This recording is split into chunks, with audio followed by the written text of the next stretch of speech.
Hi everyone, welcome back to YAHWEH'S Perspective. It's been a while. It's been a very long minute and I'm just glad we're back.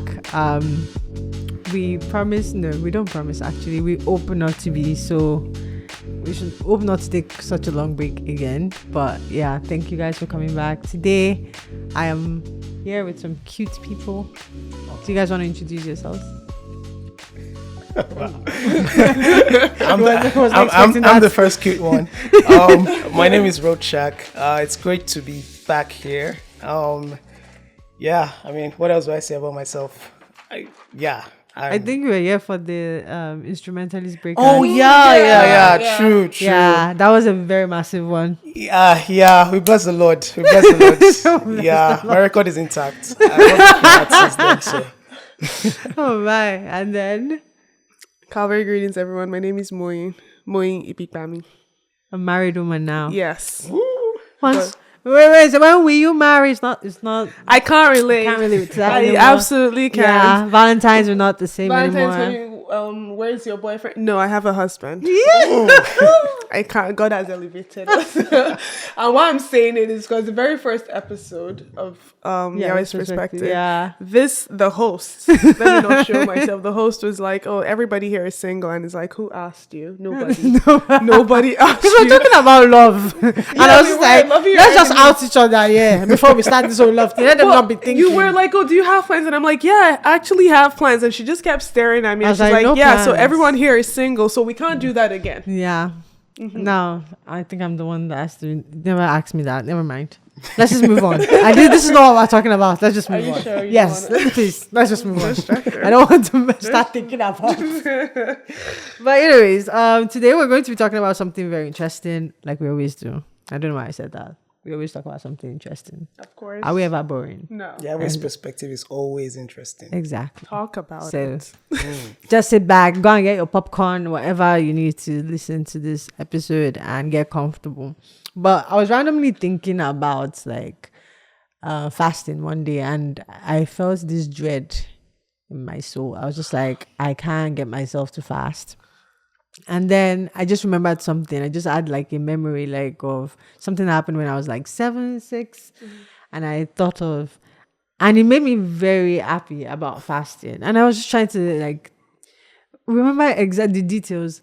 I think we're doing a family fast, right? Everyone was fasting, but obviously I was 7, so I was supposed to break at 12, not the 6 that everybody was doing. It was exciting. Maybe it was exciting because I didn't have to wait that long. I don't know, but we broke at 12, and then we waited until 6 when everybody in the house was breaking together. So now you had food, you had fruits on this side, and then we're praying together as a family. That felt so good.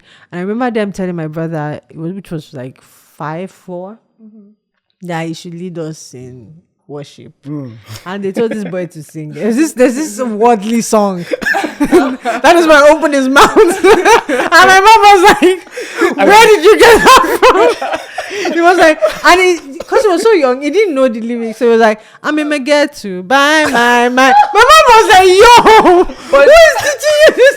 did they ask him to sing or not? They told him to sing. Okay, So I so I don't see need what us the in problem worship. is. Even see my aunties and my uncles, they were just looking at each other because they know. My mom would just be like, if it's not you who taught my son this song. Everybody was just looking at each other like, where did you hear this from? My mom was like, that's not what we're singing here. But that memory was just so exciting, and it just made me feel you know what?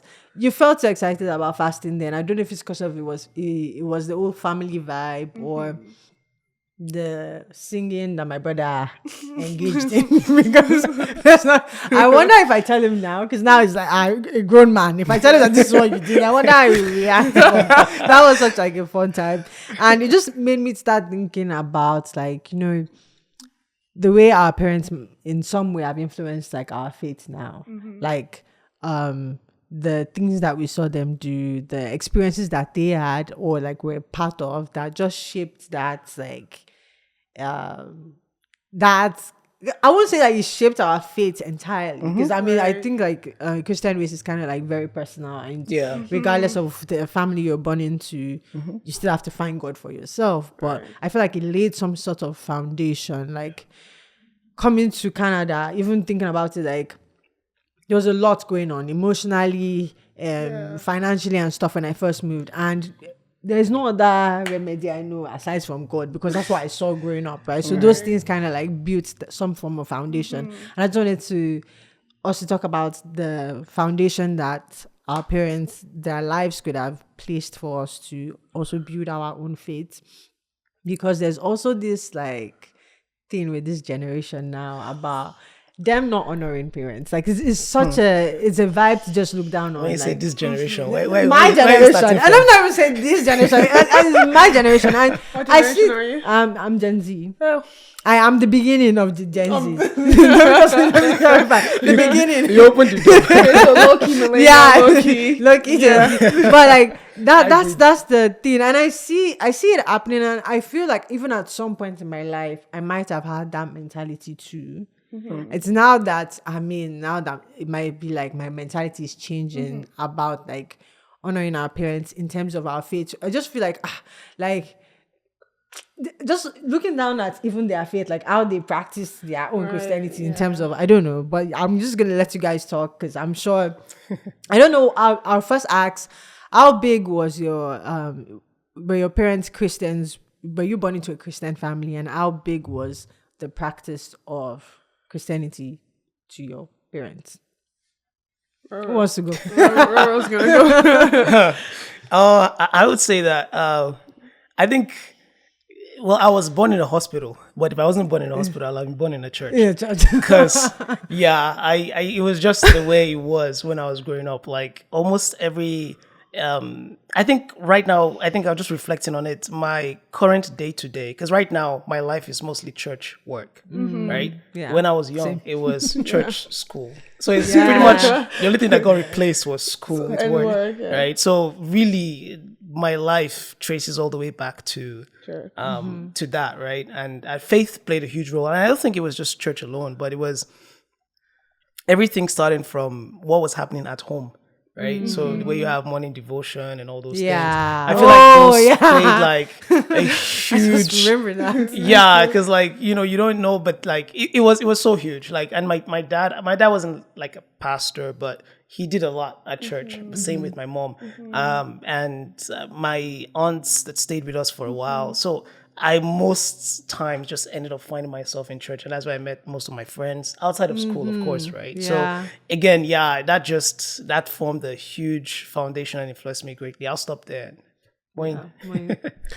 Speaking of birth stories, I just remembered I was born in a church on a mountain. Whoa. And until he Wow. This one was dedicated to God From the start.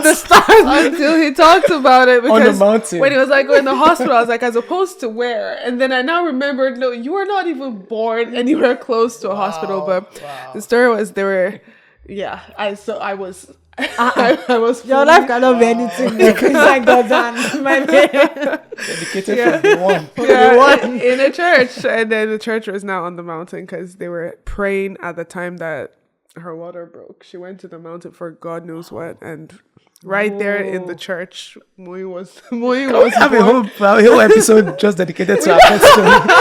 Because it's still wild just because I haven't thought about it in so many years, but I was like, this happened. Oh, these people are actually like really strong people, but just like they're not pastors, but and they're not perfect people either.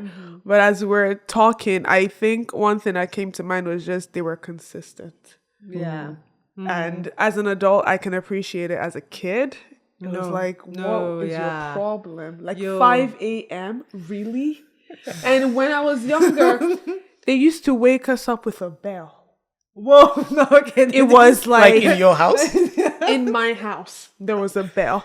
And that bell for morning devotion. Lord. Right? But I think That's tough. little things that I think we'll still talk about it actually transformed the entire neighborhood. You know how Pastor Bao was talking about how in our They former don't know church, Pastor Bayo. You have to our pastor. okay, our pastor. Yeah, because we just talk about Pastor Bayo like everybody knows him. But yeah, our pastor. Our pastor is Pastor Bayo, Pastor B. Yeah. And I can't believe it. But so essentially, they'd wake us up with the bell. But anyway, so we just moved. Thank God. We just moved.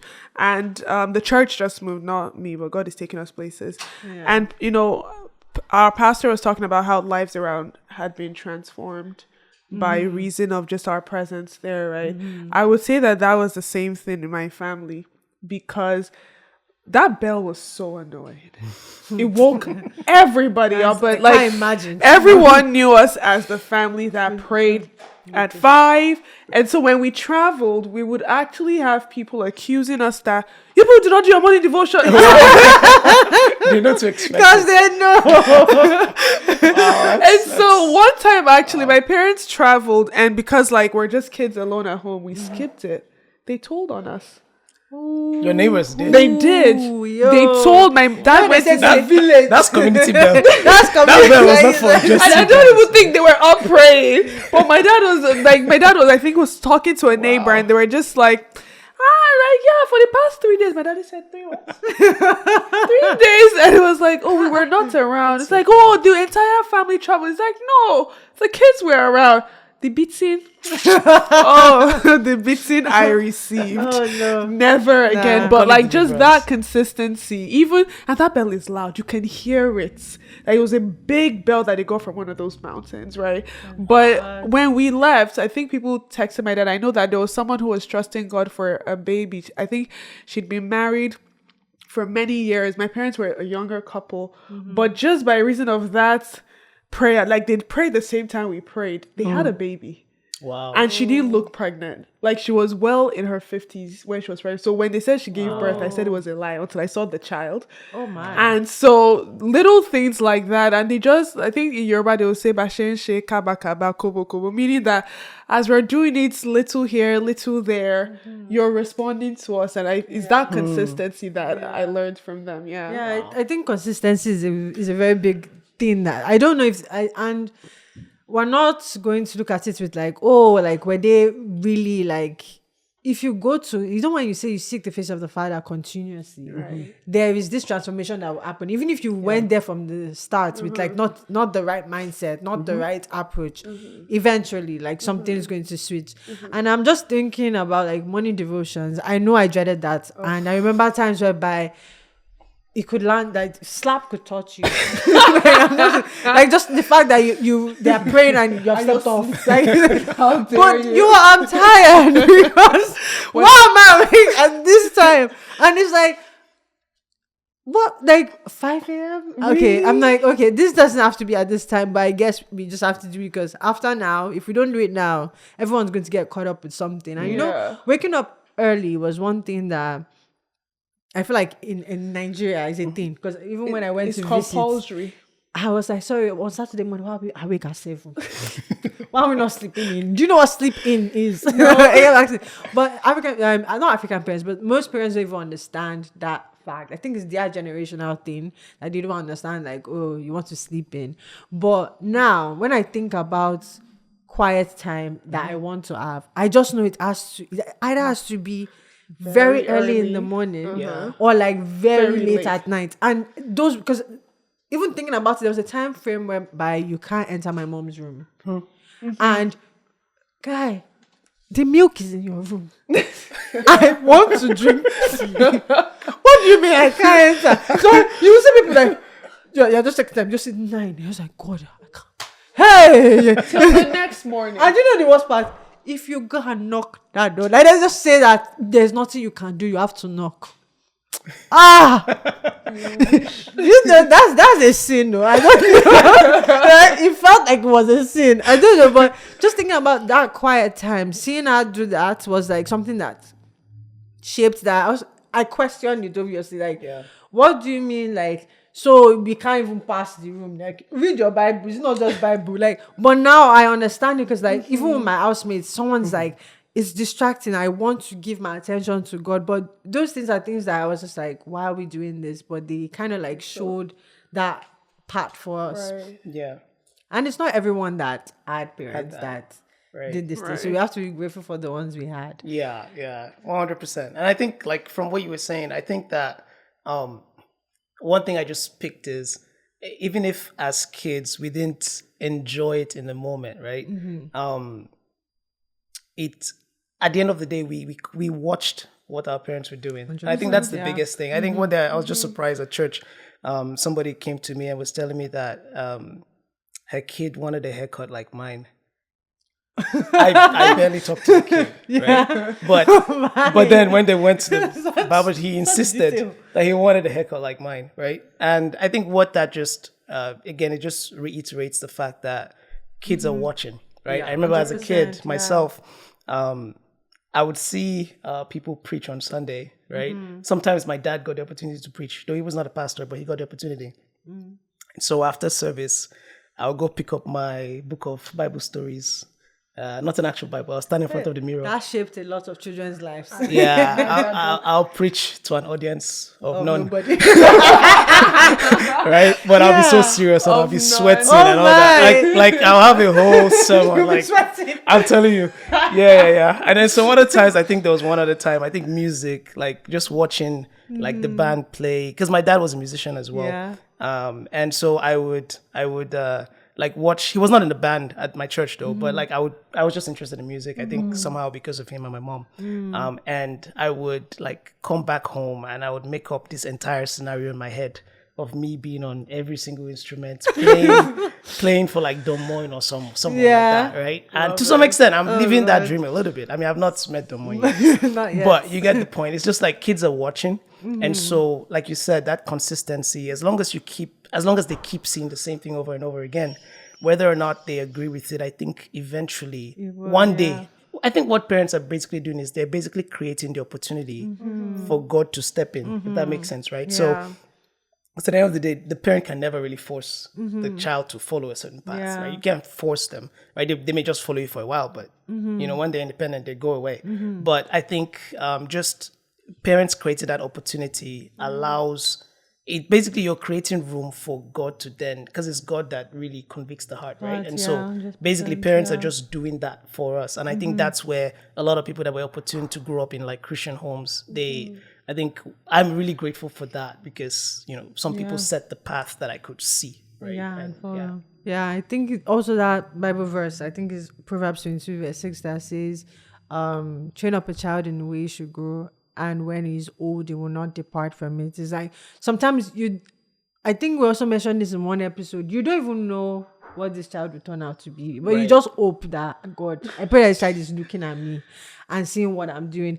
And you know, when you talked about going back home and preaching, guys, me and my younger brother, we did things. No, there's one day that it was really epic because I told my mom, my mom is the liberty.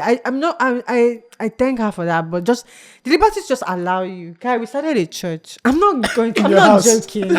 We used to collect offering. We had children come from from our neighborhood and just come and attend. I'm telling you, when you said that, I just remember because I forgot.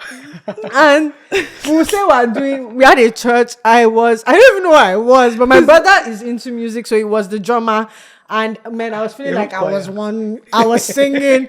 And my brother would sit down, you know, the arm of the chair. He would sit down on it and put the cushion down, and that's why he would be drumming. I would be singing. And my uncle, this is afternoon, they're sleeping. My uncles are pissed, like, guys, can you please stop and just go to bed? Because I don't understand what's going on. Go and sleep, afternoon siesta now. Everybody go. I was like, well, we're praising God. Like, what we do? We're just praising God. And they'll be like, that's how we went to do. We say we're doing video. At what time, please? In the night, though. I'm not joking. We're serious. My mom, I said again, liberty. There's one of my cousins that came to stay with us for holidays. Guys, I don't know when we started doing deliverance. Okay, this We is first serious. of all sang, and it was great. And then, I don't know, we started praying. And I started acting like as if I was delivering this babe. And you know, this scary part. She started rolling. I mean, well, I was on the way. Let me show you something. I just remember that I was on the floor and I was doing like this. I'm praying, and then when this babe started rolling, I claimed the cherry cost. There was nothing that would make it out. I was like, this is not what we were. We didn't rehearse this. No. It's not part of the plan. I remember on the chair, my brother was looking at me like, what are we doing? My uncle came and he came to the living room and he just peeped and he was like, He went back. He went back. He didn't stay. And then my mom came down. Can't be a part of it. My younger brother had it to hear. When he realized that I was not in control of what was happening. The way he screamed, "Mommy!" Church service is over. Oh my mommy came down. My mommy said, oh yeah, you must go sleep. Nonsense. I just allowed you to do small. End of liberty. Oh my God. It was such, oh no. I just remember that thing and I'm like, God, what were we doing? I don't even know where she is right now, but I hope you are fine. And I don't know if we're delivering something or we're just playing, but nah. Now is my That time. was such a time. I don't even know. I need some minutes to recover from this because that memory was like, yeah. But we had that, and it's also it's because of what we saw. We saw them delivering in church. Exactly, I remember at the time my mom would like, when they're delivering someone in church, my mom would be like, just be praying. I was praying. She said, close your eyes. I said, I cannot close my eyes because everywhere is dark and this person is. There are different things. He's screaming in front of me and all. But yeah, just thinking of all those things that shaped, like, now I won't see someone getting delivered and see it as weird. Yeah. Because I understand the I won't say the origin, but the basis of this. I understand what's happening because, sometimes you see certain things happen and be like, why? What's happening here? Or like, they're giving Holy Communion. What do you mean by eating the body of Jesus? Like, those kind of questions. Or the blood, like, what do you mean? You ask those questions that kind of like, okay, make it easy. I feel like it just makes your heart more receptive to anything that is God related, anything that's like, you're not going to be, and there are certain things that you'd have seen also that you were just like, nah. Now that I know better, mommy, I don't think that was the way, but it's okay. Like, Mo, is there anything you want to say? In addition to that, or just a different? In anything. I think as you were talking, one of the things that I saw my parents do that built my faith, and it could be good, and there are also some parts that is also not so good. It's conviction, right? I already have a spirit of strong head inside of me naturally. Like, when I want to do something, I do it. When I believe something, I move. But it's because of my parents. And I remembered one time, so I'm from Abuja, Pastor Iyadeboye, aka Daddy Gio, was in town. And there was this conference that was happening, and it was outside. I think it was in a stadium, and it started to rain. Common sense is like, get up, let's go. The entire place cleared out, and I stood up, and my parents sat there under the rain. Wow! And I was just looking at them like, you look like pneumonia. You want me to catch a cold? But the place cleared out, and I was young, so I don't even remember what the sermon was about. But it poured, like, it wasn't a drizzle; it was like pouring with thunder. And I was like, "Well, I've always known I'll die with the family, might as well," because my parents really weren't moving. But after that, people left, people went home, and we were very few that remained. And the rain stopped suddenly. It didn't trickle, it just stopped. And Daddy Gio spoke. I didn't even know he was still around. So I just thought I was on that punishment. And Daddy Gio was like, God just released his blessings of whatever. And the people that were here, and he prophesied over the remnants.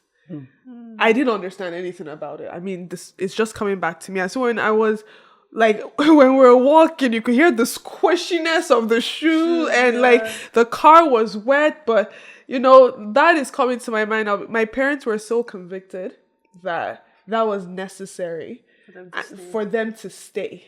And I noticed that, like, for so many different situations in my life, so far as I'm convicted about it, the only person that can change my mind is God.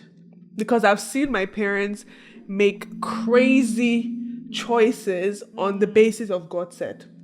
Like, I've seen them make choices that I was so convinced, you hate me and you're a mean person, or you should not do this, on the basis of God said. And that really built my faith. They made the supernatural natural for us, right? So just like you, like seeing people fall under, if you've grown up in a typical Redeemed church, is it? Yeah, normal. I don't know. I think it's not normal for everyone. Yeah. But I think, if you've grown most Pentecostal churches. it's a normal thing. But but in addition to that, it was just being able to see God as closer. And I mean, there are also other parts of like the actual relational part of God, but this God that we were serving, I just knew I was a part of the family that was serving this God. And, when I was going to boarding school, I genuinely believed I couldn't get in trouble because my mom would see it. My mom's a dreamer. Until today, I stand on that. There's been never any evidence otherwise because I did not get in trouble. I went, but I think because I've also seen her gifts at work. So like,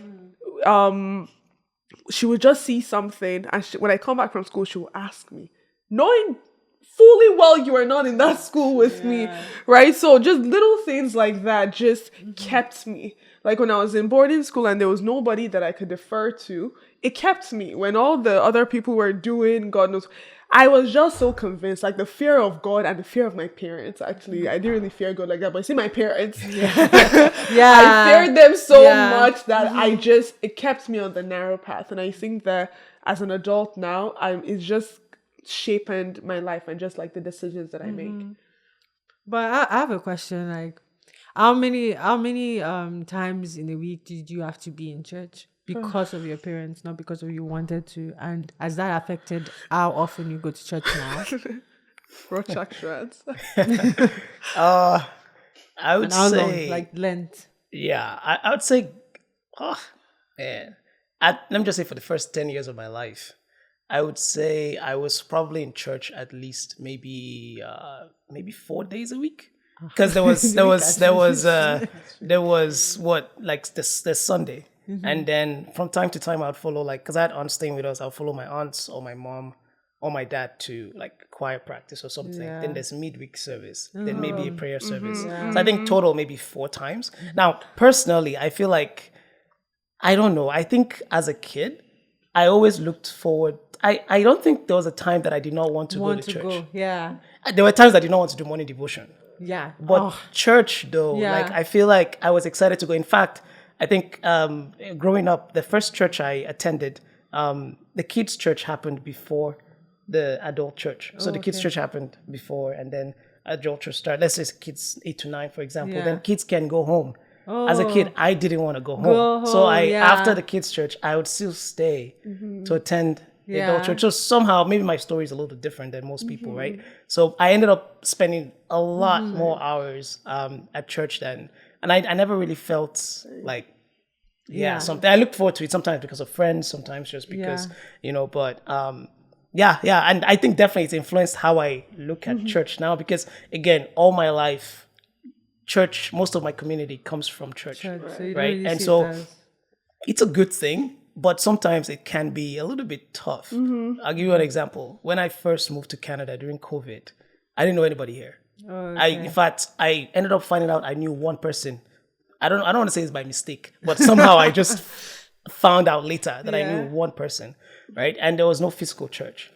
So during that time, that was one of the loneliest periods of my life, because I've never known what it's like to not have a church community physically around you, right? And so, I would say that that's the only time I felt like, it's like God is using the Spirit to teach me how to expose myself more to the rest of the world, friends, right? But I think that's how long I think. I'm just thinking about church back then. Most of my friends too were from church. I was very excited to go to church. I also think it's the consistency of just always having to be there. I was like what they call your mother's handbag. So I'm always with her, like, and she was like a deaconess, right? She is a deaconess, so I always have to, like, she's always going for something. I'll stay there, she's staying for longer. The amount of times I went to church when I was young is very similar to going to church now. Like, I don't even see any there's any change. I don't see anything in it's now that as I'm working, I'm just like, God, you're tired. That's the only excuse, right? But I just didn't see it as they say we should come to church tomorrow. You're we coming go. to church. We don't see it as anything. But some people, it might not be that comfortable, like, or like even the length. I was always in redeem. So the length of service. Maybe Yeah. I lied a little. The length of service sometimes, especially when you don't really get what's going on, and like, you're hungry. or you feel like the sermon has like, okay, the point has been made. At this point, we're just repeating the same point, which there's a time and place for that as well. But yeah, that was sometimes that can be a drag. I feel like one of the down parts that I saw with like just being that involved in church was also like, I don't know, my mom, I keep saying was, God, I beg you. My mom is very like open. I mean, maybe it's because she's not as open anymore, but my mom is very open about like just, oh my God, someone needs help in church. Yeah, come over. And we just had like people that they are in town and they don't have anywhere to stay, and they just come into our house, and my mom be like, oh yeah, this person's from church. And I was just like, we don't even know who we're bringing into the house. I was like, what are we doing? I don't even know this person. And the next thing you start, and you know, in the Nigerian culture, I don't know if it happens everywhere, you're supposed to call this person auntie or uncle. Yeah. I'm just like, bro, you're not my how auntie. are you my uncle? How are you my auntie? Like, those kind of thing. And some people now stay here for like extended period of times, and then just things happen, and you're just like, this would have just been avoided if things happened. But it was also like, you know, that kind of thing. Like, I'm serving in church. There's a need in church. I'm so involved in church that I have to give myself. And now, as an adult, there are certain things that happen, and I just do it, and then I realize that this was something your mom did, and you would just be like, why are you doing this? Yeah. But I see myself it's like automatic. I won't even think of it. I'll just do it, and I'm like, oh, should you have? Like, there was no, and it's just like, now I'm like, maybe that's how she thought. Like that's how it was going on in their head, and that's why, like, at that point I was seen as one, like, oh my God, this person is not serious. But now I'm the one doing the exact same thing I kind of criticized. So yeah. I was gonna say, even though, sorry, I'm the guest, so maybe I shouldn't be asking questions. You can't. But like, because it seems like, at least in this conversation, it seems like most of us had a fairly good life, right? Yeah. Fairly good life, as in you're born in church on the mountain for yourself, and you're still in church. You're still in church. Just a different mountain, not left right? the church. Yeah. But then there are also a lot of people, right? Whether sometimes even in influential spaces, I follow a lot of musicians, and you hear a lot of them that tell you, you know, they started from church, they were Christian families, but then again, not to condemn anyone, but I'm just saying, like, some of them have clearly even stated that they don't believe anymore, and I'm just like thinking in the context of this topic of parents, right, and kids, and just trying to think of where some of the disconnects might be happening, right? Or how do you end up in a situation where Proverbs says, train up a child in the way he should grow when he grows up? So how is it that some parents are maybe training up their children the way they should grow, but they're still departing from it, right? So it's just a thought. Yeah. I could speak to that. I think it has to do with congruency. So I'm sorry. Congruency. So English, Some of us paid school fees, not too sure. Dumb it down a little.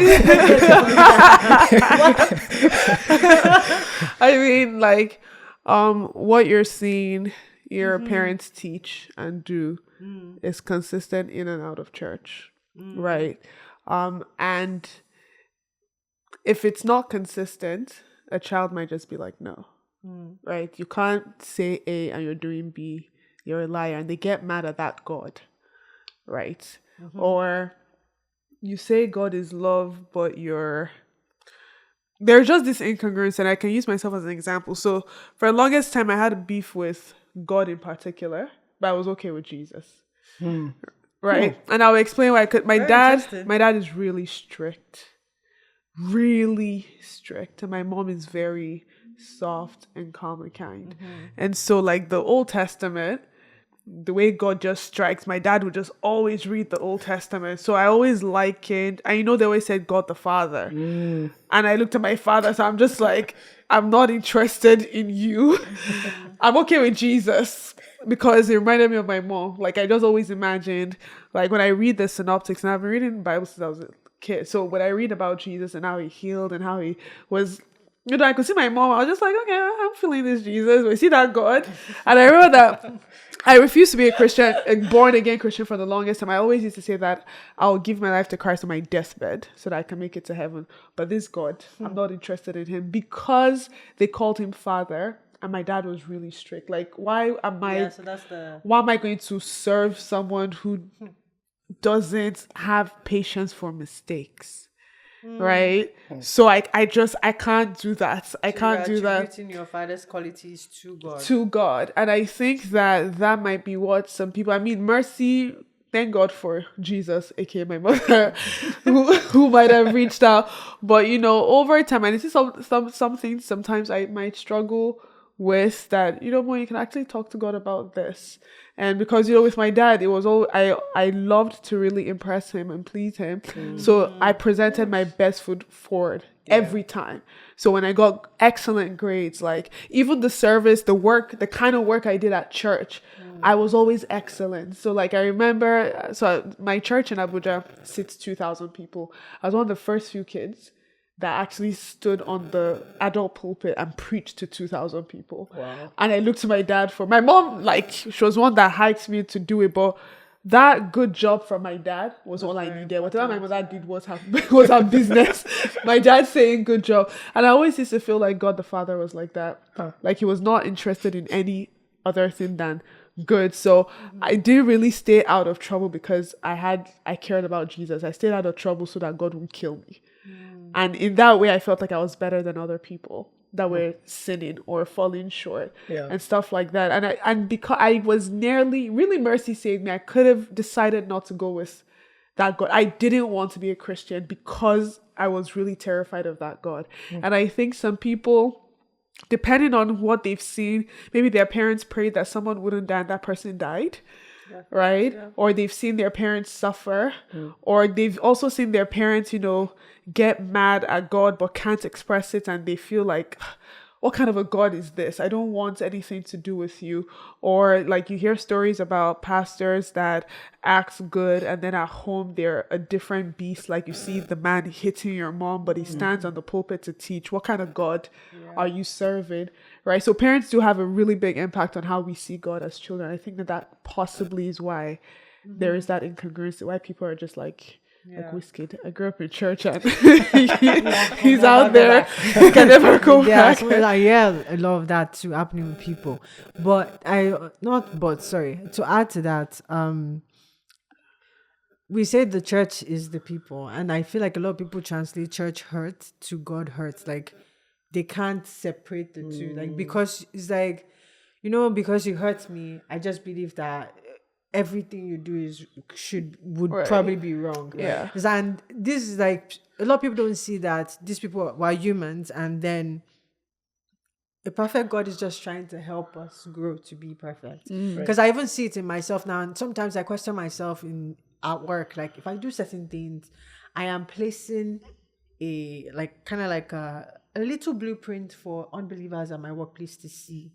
So whether we believe it or not, every child is an unbeliever because you are just doing what your parents are saying. You don't necessarily believe in God yet until you accept him for yourself. So when this person is seeing everything that you're doing and all they are seeing is just, this auntie that is in church, she's the choir leader, but she was in the house yesterday gossiping past somebody. Do you understand? I saw it, all this is just like, there are things that you just, there's certain things you just dislike from childhood. Like I don't like people that yappa everywhere. Like if I want you to be like, if I said this behind your back, I will say it in your face, and I'm not afraid. Like 100%. But when I see somebody, you change mouth here, and you are carrying the mic, there's this tendency to attribute that it must, the fault must be coming from your God. Yeah. Right. Because this person is supposed to have so much influence on you. Yeah. So it's like, these are things that we see with a lot of people. So these people have probably experienced some form of church hurt, and they've just translated that I'm not going to do this again. Like, it's probably them. Right. And another part of this was, I remember this Pastor Hussein, that came to church. Husseini. Is that Husseini? I think it's Hussein. Yeah, I'm not sure. But Pastor it came Dan. to Pastor That's Dan, his yeah. first name, yeah. I'm sorry. Thank yeah, you. that's perfect. Okay. Pastor Dan. I was like, sorry. I was calling his father's name. His name. Yeah, Pastor Dan. And he talked about him growing up with a father that was very strict with like the practice of Christianity. They'll pray 3 times a day together as a family. I don't know. There were just a lot of, when he was saying the story, I just found a lot of stiffness in that, right? Yeah. If that's all you grew up into, there is nothing. I'm telling you now. Maybe God really, God really helped some people. There is nothing on me. Because there were some things that my mom would do, and like, a pastor said we should give them the TV. From where to where? Pastor, you collect now our TV. I'm not going. What kind of don't God understand. is that? You will translate all those things and you just be like, Yeah. it doesn't make sense. You're probably like, and as a teenager, it's even worse because be like, Mom, can you hear yourself? Yeah. Like, that's also you be telling your mom, like, Mom, listen to yourself. God wants your TV. Like, it doesn't make. But now with a more like, I don't know, with a more matured mind, you might have better explanations for this, but and also not to, people got molested in church. People got raped in church by people that hold high positions in this. So those things really affect people in ways that I'm like, I'm never coming back to this. And that my prayer is for them is just that you meet God at a different point in your life in a different way, presented to you in a different way that would change that perspective. Right. Yeah. I think it goes back to that thing you said earlier about like consistency. Because I think when both of you were speaking, that's one thing I saw is I think it's consistency with, I think, integrity. Like both of them kind of go together in that sense, right? Because I think that was one of the biggest influences for me as well, is like watching my dad or my mom, and they weren't different in church than they were at home, right? Like, and so it was that consistency, right? And then you look at some of the, I'm not easily let's just say that when I see someone that shows integrity and consistency, I tend to be more drawn to such people, right? And I think that's what sometimes makes the difference for some kids that stay versus those that don't, right? Because they see the whole point of Christianity, to be honest, I don't think it's the activity of church or anything like that, right? But it's really the lifestyle and that one-to-one relationship with God. And so if a kid cannot see that in you, then it makes them doubt, maybe just kind of the integrity of the source, meaning you as a parent, right? And so, yeah. I have a question. How valuable do you think the role of a parent is in shaping our Christian race? How valuable do you think it is? Because I mean, some people don't have it and they still end up being good. Yeah. So, how valuable do you think it is? I think it's extremely valuable because of that scripture that says, "Train up a child in the way he should grow, and when he's old, he will not depart from it, in the way he should go." The Bible also talks about Abraham. God was saying that I know Abraham will teach his children after me, right? And so parents are not perfect, and as an adult, I know that now. But when he says train up a child in the way he should go, is literally whether or not the dad is crazy, that is going to church, he's paying his tithes, doing everything, because when that child is old, God has avenue to step in and introduce himself as God. Because Jacob, if you look at, well, it's not Bible study, but give me a second. Jacob, if you look at Jacob, he was a thief, right? He swindled his brother, but Isaac and his grandfather Abraham had raised him in a certain way, right? That when he got to Bethel, and he had that the ladder going up and down. The Bible says he said, God was here and I did not know it. How can you not know it when Abraham is your grandfather? Like, what do you mean by that, right? But he lived a hard life because of his bad character and his ways. But God was able to meet with him. The training, despite his bad choices, did not impact. God is not nervous, I don't think. He just wants you as a parent or the person, just do this. Give me the opportunity that maybe at 40 I'll show up to this person. And they would have been so used to God, Jesus, that when I step in, it's not weird. When I step in, it's not like, who are you? It's common. They're able to remember childhood. There's a meme that just keeps my who are you? Yeah, continue.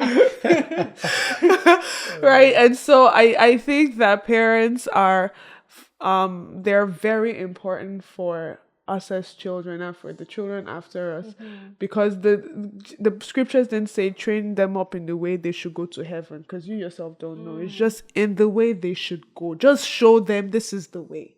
And as you're showing them, they'll leave your house. God can step in and be like, hi, I'm the person you've been learning about. I'm the person that, your parents, and then you can actually see, like in my case, that God is kind, and he doesn't punish on first mistake. But at the same time, the way my dad raised me in that very strict manner taught me how to also handle God's things with excellence. So although it freaked me out that this God is very mean and can kill me, it created a deep reverence for this God. And so God could step in and be like, let me teach you how to be soft. You can fall. Like, I've got you. And that's actually what I'm learning in my current Christian life, that, if you make mistakes, you're not going to die. Just calm down. If you're late to church by 5 minutes, just calm the heck down. And God steps in and is like, it's okay. Like, don't do it again. So I'm not learning that grace part of the legalism part that I grew up with. But I think they're really important.